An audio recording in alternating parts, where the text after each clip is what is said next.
Shalom, kembali lagi di dalam video YouTube channel saya. Terima kasih untuk Bapak Ibu, teman-teman semua, anak-anak muda yang sudah menonton video saya sebelumnya. Dan saat ini saya mau melanjutkan kembali tentang yang pernah saya sampaikan dalam video saya sebelumnya mengenai bertobat atau binasa. Baik, pada hari ini saat ini saya akan membawa satu kebenaran firman Tuhan dari Lukas 13 ayat yang ke-22 sampai ayat yang ke-30. Lukas 13 ayat yang ke-22 sampai dengan ayatnya yang ke-30. Demikian firman Tuhan. Kemudian Yesus berjalan keliling dari kota ke kota dan dari desa ke desa sambil mengajar dan meneruskan perjalanannya ke Yerusalem. Dan ada seorang yang berkata kepadanya, "Tuhan, sedikit sajakah orang yang diselamatkan?" Jawab Yesus kepada orang-orang di situ, "Berjuanglah untuk masuk melalui pintu yang sesak itu. Sebab aku berkata kepadamu, banyak orang akan berusaha untuk masuk, tetapi tidak akan dapat. Jika tuan rumah telah bangkit dan telah menutup pintu, kamu akan berdiri di luar dan mengetok-ngetok pintu sambil berkata, 'Tuan, bukakanlah kami pintu.' Dan ia akan menjawab dan berkata kepadamu, 'Aku tidak tahu dari mana kamu datang.' Maka kamu akan berkata, 'Kami telah makan dan minum di hadapanmu, dan engkau telah mengajar jalan-jalan kota kami.' Tetapi ia akan berkata kepadamu, 'Aku tidak tahu dari mana kamu datang. Enyahlah dari hadapanku, hai kamu sekalian yang melakukan kejahatan.' Di sanalah akan terdapat ratap dan ketak gigi, apabila kamu akan melihat Abraham dan Ishak dan Yakub dan semua nabi di dalam kerajaan Allah, tetapi kamu sendiri dicampakkan keluar. Dan orang akan datang dari timur dan barat dan dari utara dan selatan, dan mereka akan duduk makan di dalam kerajaan Allah. Dan sesungguhnya ada orang yang terakhir yang akan menjadi orang yang terdahulu, dan ada orang yang terdahulu yang akan menjadi orang yang terakhir." Demikian firman Tuhan. Yang saya fokuskan di sini adalah yang ada di dalam ayat yang ke-24 sampai ayat yang ke-27. Saya ambil judul khotbahnya adalah So Kenal So Dekat, SKSD. Saya sering bertanya dalam diri saya. Terkadang saya sebagai orang yang belajar firman Tuhan, orang yang sering mendengarkan kebenaran firman Tuhan, kadang-kadang saya merasa so kenal, so dekat sama Tuhan. Pada di ayat firman Tuhan ini, Tuhan bilang gak kenal.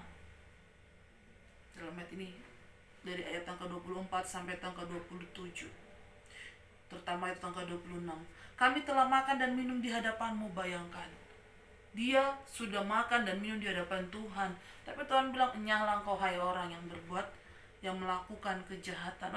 Orang yang makan dan minum di hadapan Tuhan, itu Tuhan samakan dengan orang yang melakukan kejahatan. Kadang saya mikir merenungkan ayat ini, maksudnya apa Tuhan? Maksudnya apa? So kenal, so dekat. Kita ngerasa kenal sama Tuhan, tapi ternyata Tuhan gak kenal kita. Itu adalah bahaya, saudara.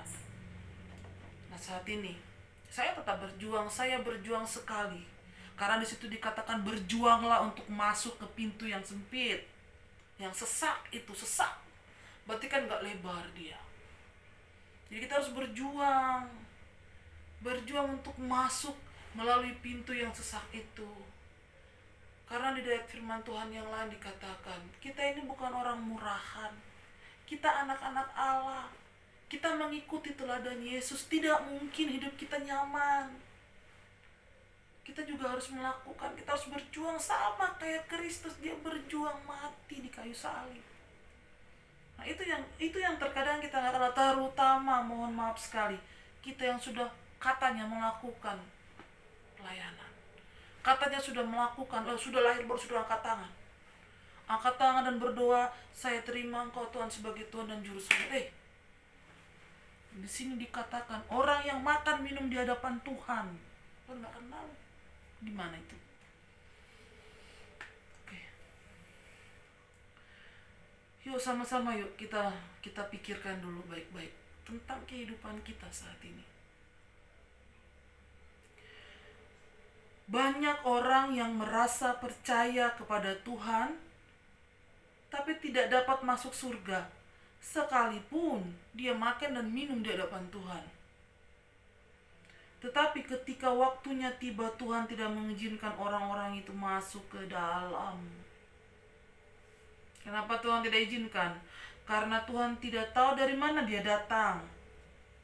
Tamu yang gak diundang, alias merasa kenal. Saya sudah sembuhkan orang berjuta-juta dan beribu-ribu. Ternyata Tuhan gak kenal dia. Yang kedua, Tuhan menganggap orang-orang itu berbuat jahat. Makanya ada satu poin saya temukan gini loh. Ketika kita berdoa, ketika kita bernyanyi, belum tentu loh Tuhan mengenal kita. Lalu apa yang harus kita lakukan kalau begitu? Seperti yang kemarin video yang waktu itu saya pernah sampaikan, kalau kita gak bertobat, kita binasa. Itu aja jalannya. Bukan tampilan luar yang kelihatan gitu loh. Tuhan bilang orang-orang Farisi itu di dalam ayat Alkitab dikatakan orang yang belajar gitu, orang yang belajar firman Tuhan. Paulus sebelum bertobat membunuh orang-orang, dia nggak kenal Tuhannya. Nah itu yang berbahaya. Sama sekarang tanya sama diri kita sendiri, you kenal Tuhan nggak? Oh, I know that, I know Him, I know who is Jesus, I know.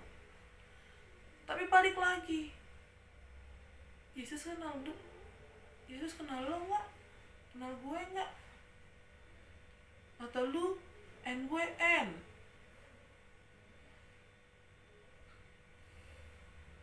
Dan itu yang paling utama gitu loh. Itu yang paling berat dilakukan. Kita berbicara tentang Tuhan, belum tentu kita dikenal Tuhan. Lalu bagaimana caranya? Lalu apa yang harus kita lakukan? Itu ada ayat yang ke-24.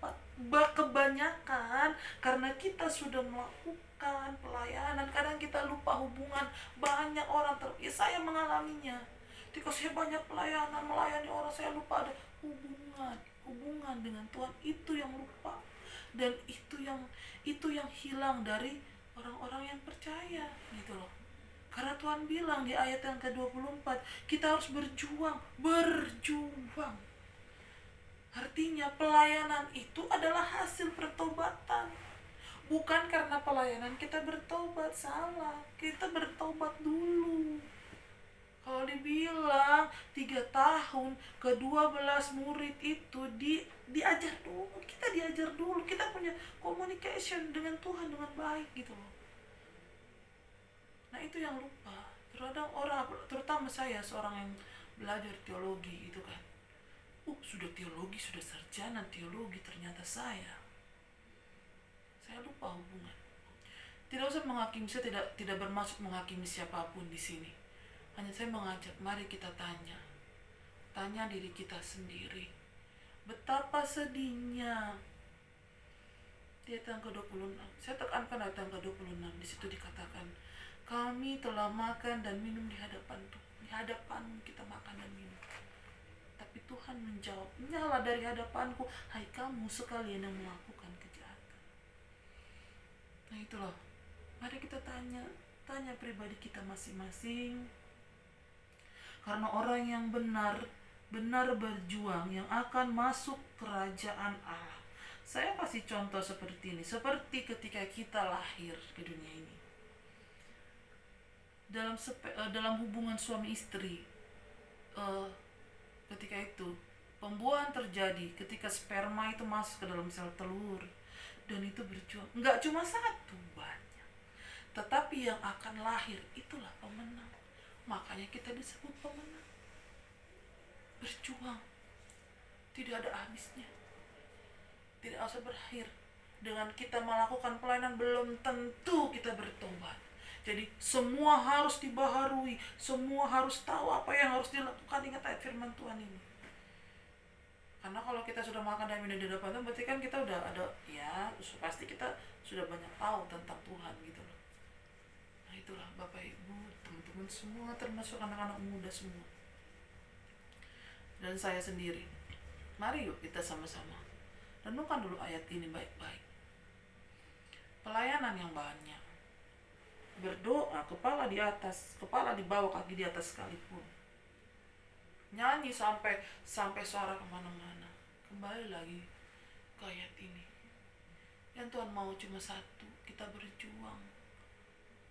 Karena di dunia ini akan banyak orang yang akan menarik kita untuk melakukan dosa, dan kita harus melawannya itu. Kita harus berjuang karena kita adalah seorang pemenang. Bahkan dikatakan lebih dari pemenang. Nah, itulah yang mau saya sampaikan kepada kita semua di sini. Semoga kita semua bisa melakukan hal yang benar di hadapan Tuhan. Minta sama Tuhan untuk hidup yang benar. Kita harus meninggalkan dosa dan berbuat yang benar. Kita harus bersaksi dengan benar-benar tentang Yesus. Katakan dari hati tentang Yesus. Itu saja Bapak Ibu, teman-teman semua yang saat ini sedang menonton video channel saya. Saya berharap apa yang saat ini saya sampaikan bisa menjadi pengetahuan yang baru, pemahaman yang baru. Mungkin ada yang ingin jawaban yang dari Tuhan, dan semoga ini bisa memuaskan kita semua, membawa kita dalam perubahan yang benar. Demikian video saya buat. Sampai ketemu di video selanjutnya. Terima kasih. Tuhan Yesus memberkati.